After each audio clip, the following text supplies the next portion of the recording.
the panelists as their videos are highlighted. So it's a great panel today. So we have Chris Monroe, who's of course, he's a distinguished professor of both electrical engineering, ECS, and physics at Duke University.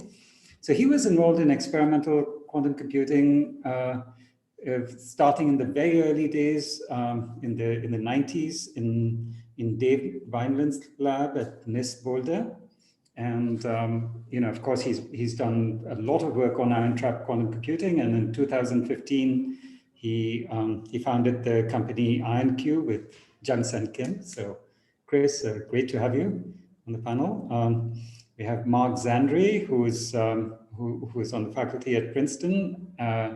He's been on this colloquium before as both as a speaker and as a panelist. He works in cryptography, and more relevant to this particular panel, he's somebody who's really led the charge on putting post-quantum cryptography on a solid theoretical foundation. And so great to have you, Mark.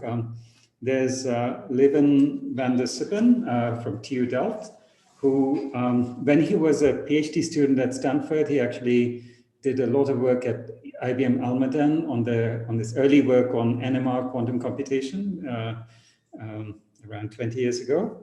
But more recently, he's pioneered quantum computing based on electron spins and semiconductor quantum dots.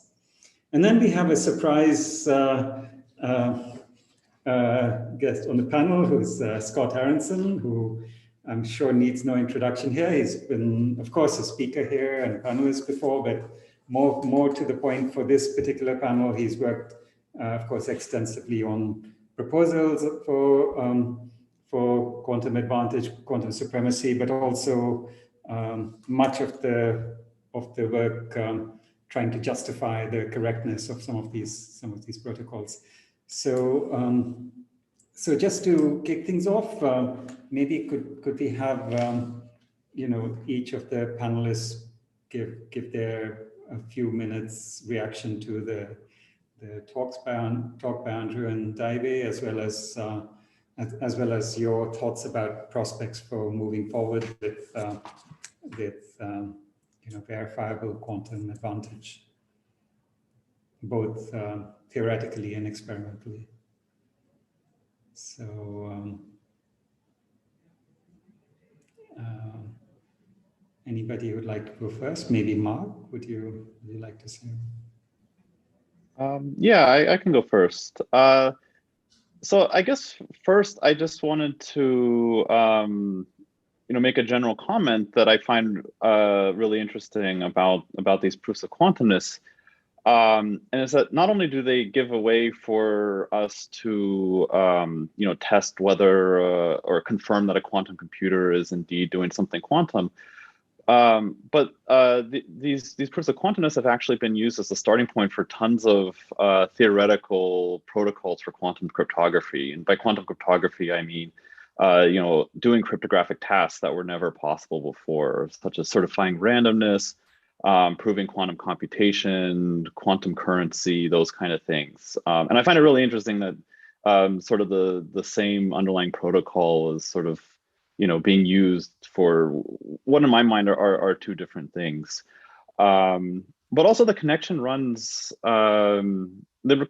much deeper. For example, the proof of quantumness that we saw today, the whole reason it works is that it implicitly relies on the impossibility of rewinding a general quantum computation. Since if you could rewind a general quantum computation, then the sort of same proof of hardness that you had for classical would also work quantumly. And this challenge of rewinding quantum algorithms actually presents a problem for the crypto community, because we're trying to justify the security of crypto systems. We do it by reduction, but now if our attacker is this quantum being, we try to apply the reduction to them, suddenly it'll break because somewhere in there we had to rewind the adversary. And this is just one example, and there are certainly others, but I find the connections between all these things very fascinating. I guess the other thing I wanted to mention, the other thought I was having during the talk, is really kind of around how you define quantum advantage. And there are problems that have been discussed somewhat widely, say like Scott Aronson on his blog has discussed some of these, like how do you precisely define the point at which you cross the threshold into quantum advantage? You probably can't. But there's also sort of a more subtle definitional issue that that this talk made me think of, which is the following. So if you can solve a computational puzzle faster than any classical algorithm, like you can run Shor's algorithm to factor integers, it seems very clear that you've achieved quantum advantage if you can, beat all classical algorithms. But things seem a little more subtle when we're talking about advantage based on proofs of quantumness. They seem really qualitatively different. You're not solving a puzzle, you're proving that something quantum is happening. And there was a question in the Q&A, basically asking why you can't prove quantumness by Bell quality violations. And the answer provided is basically that they, in some sense, don't count because they require two separated provers. So I guess it just makes me wonder like how we should be articulating what quantum advantage means in a way that sort of naturally encompasses the different approaches we have to justifying it. Yeah. That's great, actually. Those are great points. In terms of the spatial separation, my answer would be, that's a perfectly fine way of doing it. It's just you have more assumptions built in, and maybe those are harder to justify, possibly, depending upon the setup. But really, very, very thought-provoking. Shall we? Maybe have a comment from one of the experimentalists next, Lieven or Chris. Chris, sure, I can jump in. I guess I will abstain from commenting much on the talks. They were amazing. But I do want to take the opportunity to sort of explain the genesis of, at least on the experimental side, of our doing this experiment. And this started almost 3 years ago in a conversation with Norm Yao. I was somewhere in Europe, I think Brussels, some evening, over a beer, the proverbial beer. And he said, "Oh, I got a cool experiment you should try." And, we're all raised on Shor's algorithm as the ultimate proof of having a quantum computer, right? He says, it's sort of like Shor's algorithm, but easier. so of course, I get very interested. And he shows me the x squared mod n idea and the claw-free concept. And I'm just a lowly experimentalist. It takes me a long time to understand deep things like that. And then a few months later, actually visiting Berkeley, Umesh, I had this pretty much the same conversation with you. And this is sort of how our research has been going for the last 10 years. I was trained as an atomic physicist, and I'm still doing physics, but at I'd like to think at a much higher level. We're doing algorithms. They're still pretty small, but just the process. It took 3 years, 2 years to start getting data, and it's always the same. The first reaction is, no, we can't do that. I don't understand this. The circuit's way too long, too many qubits. But after many months to a year, in some cases, with help from these groups, Umesh's and Norm's group, and also Thomas Vidic, meeting Greg Meyer, Laura Lewis, and the folks on the teams, and my students, talking with them, we learn how to compress the circuits. We just learn a great deal. And I have to say, I'm not commenting too much on on how to prove a quantum system's quantum here, or something about cryptography. Just the way that the research in the field is going, and I have to say, I find it super exciting. It's like being a student, and we're working on a half a dozen projects at any given time in so many different areas, and it's just super fun. And I'm pretty sure that eventually our systems are going to get so big that we maybe can't simulate them, and that's going to be a lot of fun.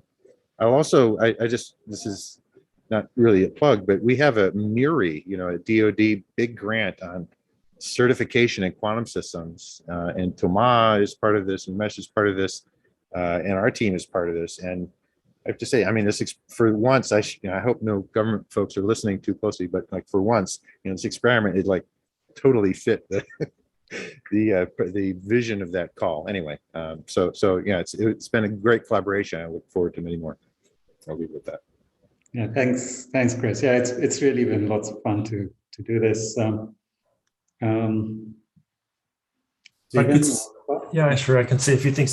Well, first of all, this was fun to listen to the talks and learn, about other ways of trying to show quantum advantage, and in particular, in a way that is verifiable. I think that's kind of the key aspect here, as I understand it.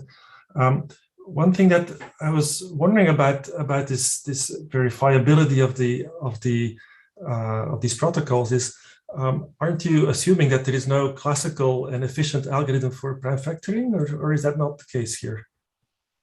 And I mean, such an algorithm, of course, we don't have, but it's not proven. So how hard is this verifiability? That's one question that crossed my mind. Then I also, just from an experimental point of view, was interested to understand better in these protocols and also in these random circuits, where you sample the output, which errors actually matter most. Is it 2-qubit gates? Is it measurement errors or state preparation errors? Which in the end impact the ability to demonstrate quantum advantage the most? And then in the end, I'm really motivated by quantum computers being able to address real world problems, of course, as I think all of us are, and so what I'm also curious about, does this protocol, which is kind of connected to factoring, etc., does that approach realistic workloads better or more so than these random circuits that have been used to demonstrate quantum advantage so far? That's also something that I'm curious about. And more generally, what type of protocols are really worth most implementing? I would say it seems a priori those that have a structure of algorithms that solve real world problems, but maybe that's just a bit too simplistic, and there is more to say about it. So I'm also curious to hear people's perspective on that. Thanks. Thanks, Lieven. It's very interesting about that. So the first point you raised about having to assume the hardness of LWO factoring, that sort of comes with the terrain. Once you step into crypto worlds, that's almost like breathing. You just assume that as an instinct. So that's the ground one builds on. Scott, it will be great to have you here. And well, I mean, thanks for inviting me. This was a surprise. I should confess that today's talk was actually the first that I had heard about this ion trap experiment, and that this happened faster than I expected. It sounds like an exciting experiment, particularly because it involved these intermediate measurements, right? Which I know that that's a non-trivial, interesting thing to do experimentally. Even when it's just a small scale demonstration with 15 or so qubits. But I'm a big fan of this whole research direction of trying to demonstrate quantum supremacy via some sort of interactive protocol.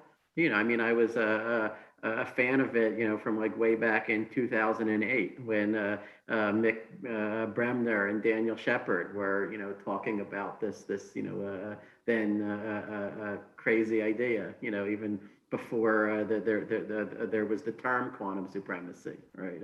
And I guess that term had a decade-long lifespan or something, and is now deprecated. But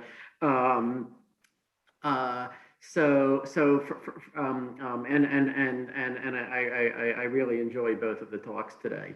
But for me, when I look at this, the central question that is on my mind is just, will this give us a feasible way to demonstrate quantum advantage, quantum supremacy, in a way that is easily verifiable by a classical computer and that will not require fault tolerance. Okay, so we are right now in this interesting situation where we have, for the past 2 years, we have seen claimed quantum supremacy demonstrations with 50 to 60 qubits from Google, from USTC, and then we have seen attacks on those claims. People who say that they can spoof the results classically. And which side you believe depends partly on, well, what do you mean by what exactly do you mean by spoofing? What do you mean by spoofing fast? How fast is fast enough? Right. So, we are right now in the very exciting era where those are all live debates, and we hope that, in the near future, the quantum devices will just decisively pull ahead to the point where there's no longer any reasonable debate about this. Okay, but we can also see, even just at the theoretical level, there are challenges in getting to that point. And maybe the biggest challenge right now is the cost of verification. Right, the current quantum supremacy experiments that we're doing, if we do it with n qubits, then the only way we know how to verify the answer, is like 2 to the n time, and it's just about as expensive as it would be to spoof the answer. And so I think it is a central problem to figure out how to get around that. Now, one way to approach the problem is to start with the kinds of experiments that are currently being done, like random circuit sampling, Gaussian boson sampling, and so forth, and then figure out some way to modify them to make the result verifiable. Right, to insert some kind of cryptographic secret into, an otherwise random quantum circuit. And I've been thinking on and off about that. I don't know how to do it.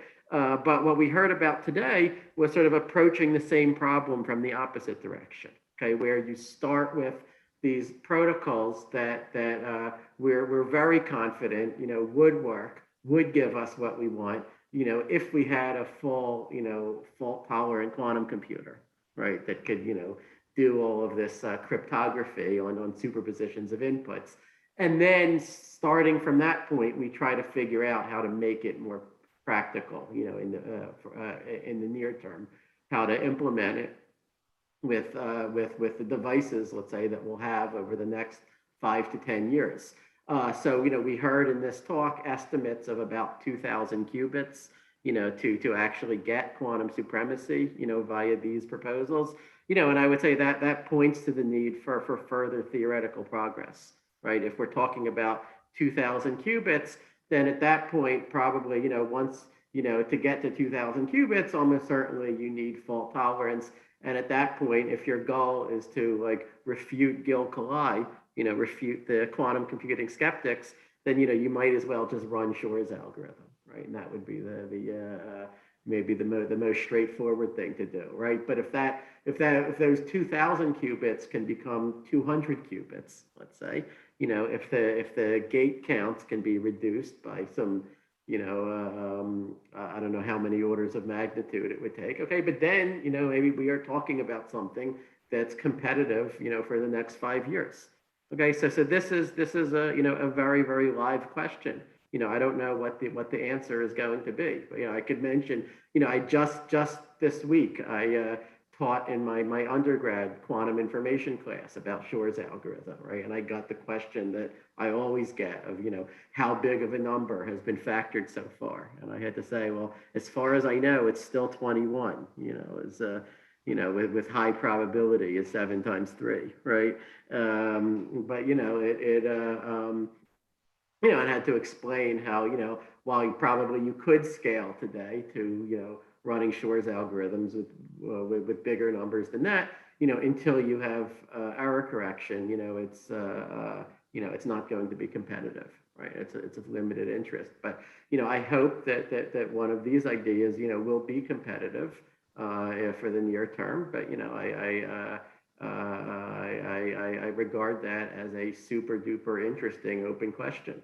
Maybe, I just wanted to briefly respond to this point that Mark raised about, what is the definition of quantum supremacy, there are many, aspects of that question that, that are interesting to talk about. But Mark asked in particular, why not a Bell experiment, right? Why isn't that and I would say, from today's perspective, we could say, what the Bell experiments were doing is that they were ruling out, trying to rule out local hidden variable explanations of quantum mechanics. Whereas what we're trying to do with quantum supremacy experiments is something more, formally incomparable, but actually, much more ambitious in a way, which is to rule out arbitrary classical polynomial time hidden variable explanations for quantum mechanics. Okay. Scott, can I jump in with a quick one? When you say, I'm fully agreed to do probably an interesting problem, certainly Shor's algorithm, probably even x squared mod n, you need some level of error correction. But when you say fault tolerance, do you mean fully fault tolerance that you can do? I guess where I'm coming from is I would only want to do as much error correction as needed and no more. Of course. No, I was about to say that. I mean, so the some level fault of error, tolerance. so the amount of error correction that you need is whatever amount is necessary and sufficient, that you run the thing and you get the answer, right? It is not decreed a priori by us. Good.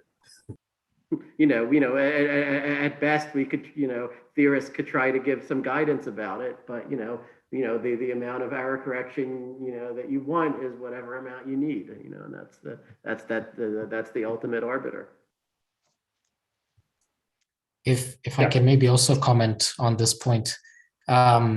So I think that one aspect that's nice about these proof of quantumness protocols is that similar to these random circuit sampling tests and then testing with linear cross entropy, you also have this constant gap between what the best classical strategy can do and what the best quantum strategy can do. And what's nice here is that as long as you're above that classical gap, so even if your quantum operations have some amount of noise, as long as you're above the classical gap, it would still require you to break the underlying cryptography to achieve that with a classical computer. So this gives maybe some hope that maybe you might be able to do larger versions of these protocols without full fault tolerance. And maybe also on that aspect, there's also a nice feature here that I don't really know how to think about. Like I think it might be useful, but I'm not sure, is that at least in the learning with errors-based protocol, I mean, learning with errors in some sense already has a sort of noise robustness, because you have this noisy instance of some sort of linear equation. And this is exactly the image that the prover needs to send back to the verifier. It's some sort of LWE instance. So you could imagine that even if you have some level of noise there that is not too great, that the verifier can still extract the pre-images from that image, then it's still fine. So it still kind of tolerates some amount of noise at that level. I mean, if it wasn't for those properties, we would have no hope, right? Right, yeah. It's actually the circuit depth on this 2000 qubit quantum advantage circuit, or the number of gates, ballpark. Oh, I'm not sure. I think, well, I guess it would also be on the order of thousands, presumably. At least in the LWE case, it would be also on the order of thousands. Okay, at least it doesn't go to millions or billions. Yeah. Right. Yeah, it also, so one thing that's also important in the LWE case, so the number of gates is kind of determined by your matrix, by the LWE matrix. And the sparser the matrix is, the better, because the fewer calculations you need to do. So it in some sense scales with how sparse this matrix is. So if your sparsity is, and of course there's also a question of if the problem is still hard if you have a very sparse matrix. But if you can get a matrix that is relatively sparse, then you should be able to still do it within a few thousand, or like tens of thousands maybe of gates. And you have insight in the question that I asked earlier, which error types are worse from the point of view of trying to achieve this threshold of showing quantum advantage? Another analysis? Maybe Dai can pitch in on that. I can comment on that. I think the just straightforward answer would be most error are coming from the partial measurement induced mostly phase decoherence as it's revealed in our experiment. I think from the experiment perspective, it's really interesting to see, as you can see from the experiment results that are presented, that really in some extreme case, it would strike down the performance by even 50% in some specific branch of the test. And it's from the experimentalist perspective, it like reveals an interesting situation. Like so the quantum computing system we have been using in the lab has been designed like that for a long time. And we all know quantum systems are fragile. So for many of the parameters for really, really long time, the design of the system has been to restrict them, to make them unable to move. For example, we would have like hardware implemented to stop the ion chain from moving around, to stop all the parameters, to like forbidden us to have those parameters. And in return, we gain stability and improved performance. Those unnecessarily would like in theory restrict the performance, but now we see when we want to run this type of protocol, it really requires us to release a lot of those restrictions. And when we do that, we found ourselves walked into like a new way of running this experiment that we never experienced before, that we don't have much experience before. Of course, there are many ongoing research in this direction. And so that's why we see this new type of error, and again, repeat the thing I said, but now at this point in this particular implementation, the one we see like most dominantly is the detection stray light induced phase error. Okay, thanks. And more generally, if I tell you you can dial down or up the error on the 2-qubit gates and trade it off for errors in the measurement, from the conceptual point of view, is it clear that the 2-qubit gates are always going to be dominating because there are many 2-qubit gates in the circuit? Or are there subtle ways in which perhaps measurement or state preparation actually gets errors in those get propagated more? Can you say that again? I'm not sure. Yeah, sorry. So let's say that you have a 2% error budget to distribute, and you can choose to allocate it across state preparation, measurement, and 2-qubit gates and 1-qubit gates if you want. Is it clear a priori what the best distribution is, or where the errors hurt you most? Is just as simple as there are many 2-qubit gates, so that's what you need to work on most, or is there more to say? Oh, that's a good question. In the previous experiment, we would always like compromise everything to enhance the 2-qubit gates fidelity. Well, on one hand, it's because single qubit rotation are of extreme high fidelity these days, so there's nothing really to compromise or to lose. So, but the other parameter we usually, for this kind of deep circuit, we would always like emphasize the 2-qubit gate fidelity. It's kind of like experiment intuition that once the 2-qubit gates fidelity was tuned well, the experiment would work. For this experiment, particularly, we see that it's kind of like the detection. So you have this partial detection and you have this final detection. So we see that the detection actually is very important. Is like however, which make it harder for me to answer this question is from the experimental perspective. In this particular implementation, there doesn't seems to be compromise or like a weighing between the partial measurement and the 2-qubit gates fidelity. They seems to be performed quite independently. Maybe one thing I could add here is that at least in terms of the protocols, I'd also say that it really depends where the error happens, regardless of what type it is. Because, for instance, in the image register where you evaluate the function and you get the image of the function, we can tolerate some amount of error precisely because of this property of LWE. And it's also true to some extent in the other protocol that even if you get an imperfect image, the verifier can still recover the pre-images for like the nearest image.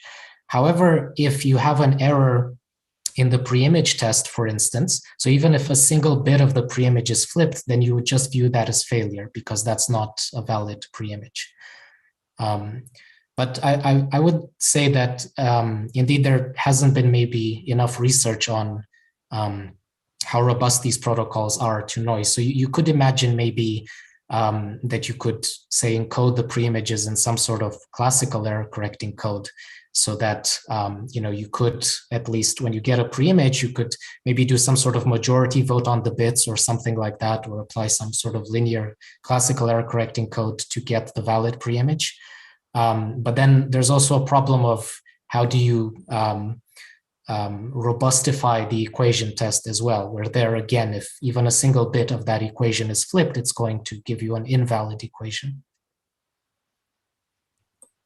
Yeah.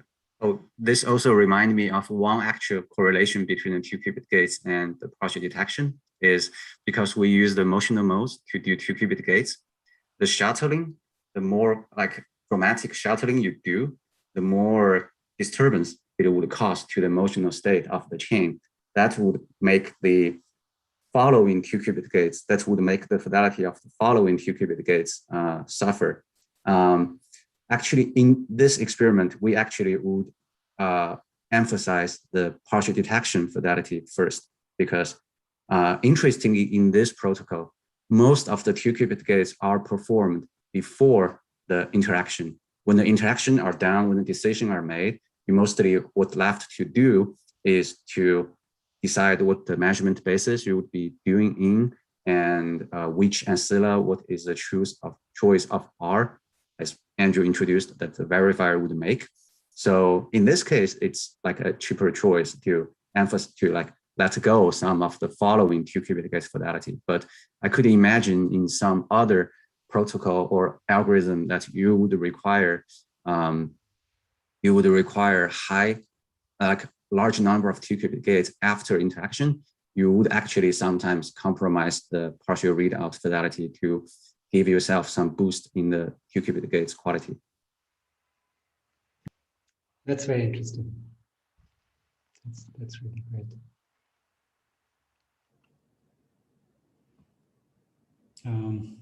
So thanks, Scott. You know, as you put your finger on the key issue there, which is whether these protocols can be scaled without fault tolerance. And I should say that this is really probably this is a good time to think about this question, because we've spent a bit of time thinking about how to, there are many possibilities to explore, and we explored a little bit of that space. We couldn't quite get, they seem potentially great simplifications, but we couldn't quite get them to work. But I think there's really, this is a really interesting open question right now. I feel like if we theorists were more responsible, we would have had this all figured out in advance of the experiments. Yeah, I know. But we have a culture where like half of theory gets done in like the day before the Stocker-Fox deadline. Exactly. I don't know. From my view, you guys are safely ahead.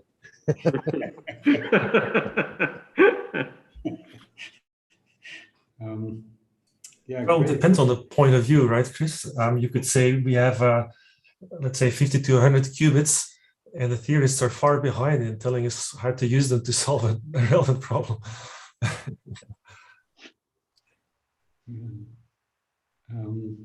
Great. Are there any questions from the audience?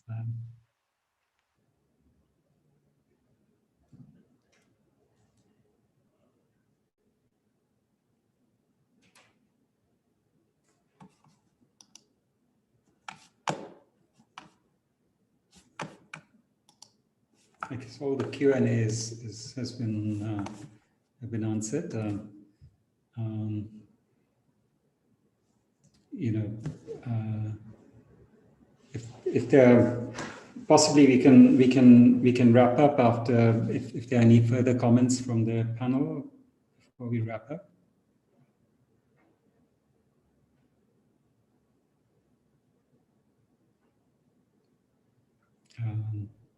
Okay, so in that case, well, thanks a lot, Andrew and Lieven, for fantastic talks. And thanks, Chris, Mark, Lieven, and thanks, Scott, for jumping on at the last minute. It's been really fun. See you all in 2 weeks. Umesh. Thank you. That was Bye. fun. So much. Bye. Thank you.